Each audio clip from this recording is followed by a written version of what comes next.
Hello, welcome again. Second year की class public administration paper first topic जो हमारा continue था ऑर्गेनाइजेशन ऑफ गवर्नमेंट में एग्जीक्यूटिव सरकार के संगठन में हमने कल कार्यपालिका का अध्ययन किया। कार्यपालिका के अंतर्गत हमने कार्यपालिका की परिभाषा देखी और परिभाषा के बाद हमने देखा कि कार्यपालिका कितने प्रकार की होती है।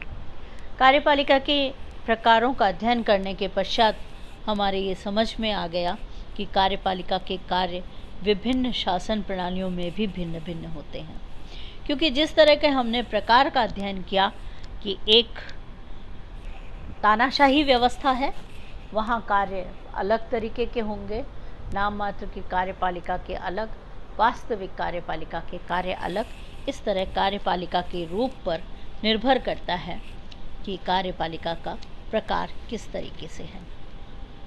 यदि एक वाक्य में इस प्रश्न का उत्तर दिया जाए तो ये कहा जा सकता है कार्यपालिका का प्रमुख कार्य है राज्य की इच्छा को कार्य रूप में परिणत करना। फिर भी किसी भी लोकतांत्रिक देश की हम यहाँ जब चर्चा करेंगे तो निम्न कार्यों का संपादन किया जाता है। प्रशासनिक या प्रशासकीय कार्य।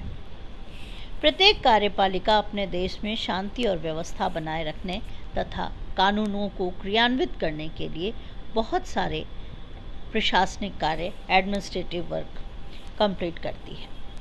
प्रशासनिक कार्यों के एग्जीक्यूशन के लिए जो एग्जीक्यूटिव है, लोक सेवा है, पब्लिक सर्विस है का एक व्यापक तंत्र उसकी सहायता के लिए नियुक्त करती है। इन लोक सेवकों की भर्ती, वर्गीकरण, ट्रेनिंग, प्रमोशन, वेतन संरचना, सर्विस रूल्स का निर्धारण, डिसिप्लिनरी एक्शन और सेवानिवृत्ति लाभों का नियमन, उनसे संबंधित नियम बनाना कार्यपालिका के द्वारा होता है। कार्यपालिका देश में आंतरिक शांति व्यवस्था की स्थापना करती है, जो देश के विकास की विभिन्न योजनाओं को लागू करने के लिए आवश्यक है। व्यापार, यातायात, शिक्षा, स्वास्थ्य, कृषि, नागरिक जीवन पर नियंत्रण और बहुत सारी सामाजिक राजनीतिक सेवाओं का निष्पादन करना भी कार्यपालिका का प्रमुख कार्य होता है। दूसरे कार्य पर चर्चा करें हम तो मेंटेनेंस ऑफ डिप्लोमेटिक और एक्सटर्नल रिलेशंस, राजनयिक और विदेशी कार्य। हमने देखा है कि हमारे जो प्रधानमंत्री हैं, मंत्री हैं, वो फ्लाइट मोड पे रहते हैं और मोदी जी के लिए जो बात की जाती थी कि वो निरंतर विदेश यात्रा करते रहते हैं। क्यों करते थे विदेश की यात्रा? क्योंकि वो विदेशी संबंधों को, विदेशों से अपने संबंधों को सुदृढ़ करना चाहते हैं। तो कार्यपालिका विश्व के अन्य देशों के साथ वैश्विक वैदेशिक संबंधों का संचालन करती है। दूसरे देशों के साथ अंतर्राष्ट्रीय स्तर पर व्यवहार होता है, संधियां होती हैं, समझौते होते हैं, युद्ध होते हैं, राजदूतों का आदान प्रदान होता है। इन संबंध में निर्णय निष्पादन कार्य कार्यपालिका के द्वारा किया जाता है। एक विदेश मंत्री नाम का सदस्य होता है जो इस कार्य के निर्वहन के लिए सेपरेट रूप से रिस्पॉन्सिबल होता है।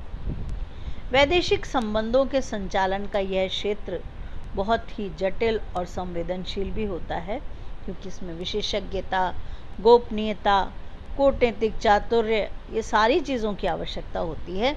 इन्हीं गुणों के कारण कार्य जो है व्यवस्थापिका जैसे बड़े संस्था के पास ना होकर के कार्यपालिका के हाथों में होता है।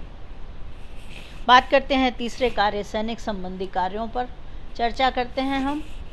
वर्तमान विश्व में विचारधाराओं में जो आपसी टकराव हो रहा है, तो वहाँ सुरक्षा, सिक्योरिटी का प्रश्न मेन है, इम्पॉर्टेंट है। लगभग सभी देशों में कार्यपालिका का जो संवैधानिक अध्यक्ष राज्य की सैनिक शक्तियों का सर्वोच्च अधिकारी होता है। सशस्त्र सेनाओं का सर्वोच्च सेनापति होता है, कमांडर इन चीफ कहते हैं राष्ट्रपति को। तीनों सेनाओं का अध्यक्ष होता है। सेना के अन्य अधिकारियों की, उच्च अधिकारियों की नियुक्ति, पदोन्नति, अवनति, पद से हटाना उसी के आदेश से होती है। उसी में युद्ध और शांति की घोषणा करने का अधिकार भी निहित होता है। यूएसए में राष्ट्रपति युद्ध और शांति की घोषणा संसद की अनुमति से कर सकता है। भारत और इंग्लैंड में यह शक्तियां संवैधानिक रूप से राष्ट्रपति तथा राजा में निहित हैं, लेकिन व्यवहार में इन शक्तियों का प्रयोग दोनों ही देशों में प्रधानमंत्री के परामर्श पर किया जाता है। युद्ध की स्थिति में तो कार्यपालिका इतनी शक्तिशाली हो जाती है कि वह वास्तव में तानाशाह की तरह व्यवहार करने लगती है। वित्तीय कार्य, फाइनेंशियल फंक्शंस, वित्त किसी भी प्रशासन के लिए महत्वपूर्ण है। वित्त पर यद्यपि व्यवस्थापिका का नियंत्रण होता है, बजट उसी के द्वारा पारित किया जाता है, किंतु बजट का प्रारूप और अन्य वित्त विधेयकों का निर्माण कार्यपालिका द्वारा ही किया जाता है। आधुनिक विश्व में लोक कल्याणकारी शासन के विचार ने कार्यपालिका को लोकहित के अनेक कार्य करने के लिए प्रेरित किया है। आर्थिक नियोजन, योजनाओं का संचालन कार्यपालिका का मुख्य कर्तव्य बन गया है। देश की संपूर्ण आर्थिक स्थिति पर नियंत्रण करने का कार्य भी कार्यपालिका के हाथों में होता है। नेक्स्ट है कानून निर्माण संबंधी कार्य, मेन फंक्शंस, जो आजकल होता जा रहा है। विधि निर्माण मुख्य रूप से मूलतः व्यवस्थापिका का दायित्व है, किंतु हम ये देख चुके हैं कि प्रदत्त व्यवस्थापन की स्थिति में विधि निर्माण के क्षेत्र में कार्यपालिका की शक्तियाँ बढ़ गई हैं। प्रत्येक देश की कार्यपालिका व्यवस्थापिका के अधिवेशन को स्थगित करती है, सत्रावसान का आदेश देती है, कई बार उन्हें भंग भी करती है।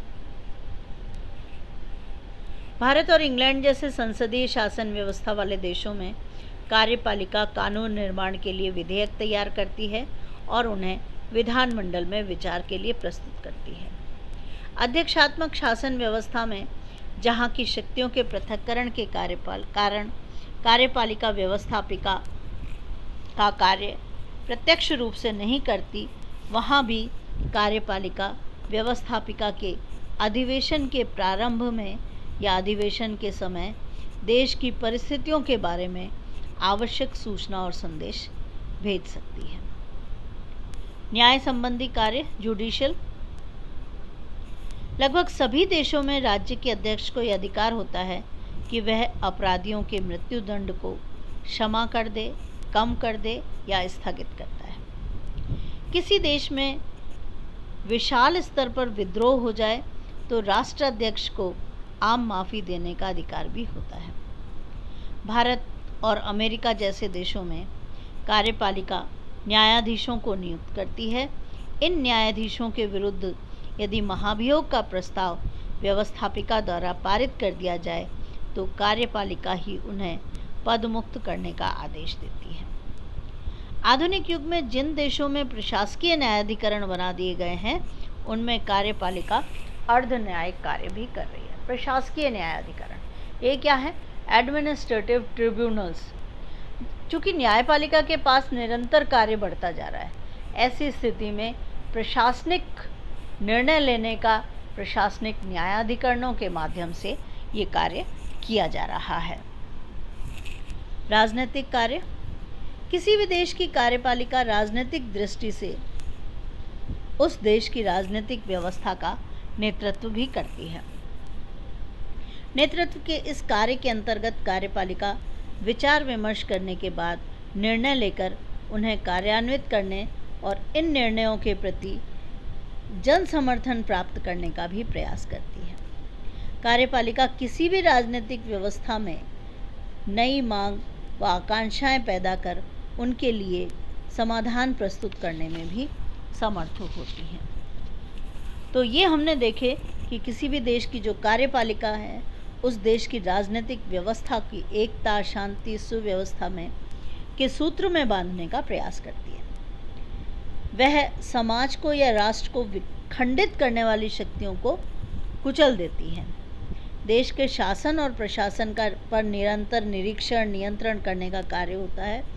निर्णय निर्माण के लिए तथ्य संग्रह करना, सूचनाओं का संकलन करना, ये सारे कार्य कार्यपालिका के द्वारा ही किए जाते हैं। और आज की परिस्थितियों में हम देख रहे हैं कि कार्यपालिका का जो महत्व है निरंतर बढ़ता जा रहा है। जो हमने व्यवस्थापिका की शक्तियों में कमी के कारण देखे थे, वही है कार्यपालिका की शक्तियों में वृद्धि के प्रमुख कारण। कार्य व्यवस्थापिका में कार्य करने की अक्षमता है, अकार्यकुशलता की भावना पाई जा रही है।